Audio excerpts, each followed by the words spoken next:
Alright, the zeros of a function f of x are 3 and 4, while the zeros of a second function g of x are 3 and 7. What are the zeros of the function y is equal to f of x over g of x?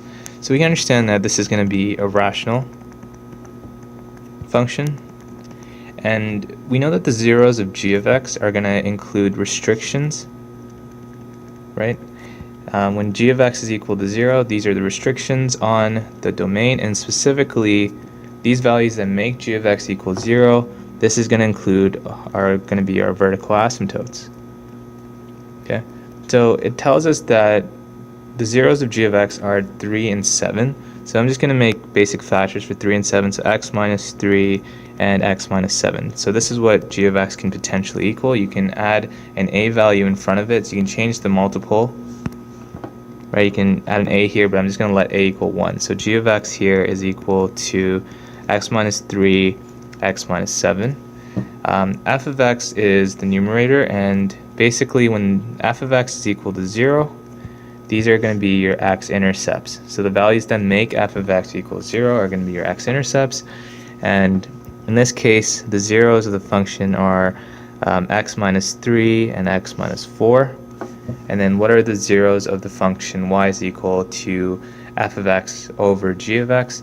Well, the zeros of the function, so basically the function y can be equal to x minus 3, x minus 4 over g of x, x minus 3 times x minus 7. And you can see that the zeros initially will be 3 and 4 because it's only going to be the x-intercepts. So the x-intercepts are another name for zeros.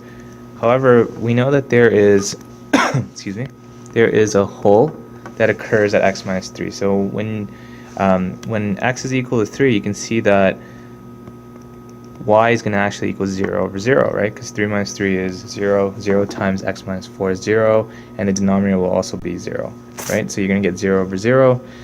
So in this case, 3 would not be considered a 0. So there should be a hole at x is equal to 3. Right, there should be a 0 at 4 when x is equal to 4, so the point here is 4 and 0, right?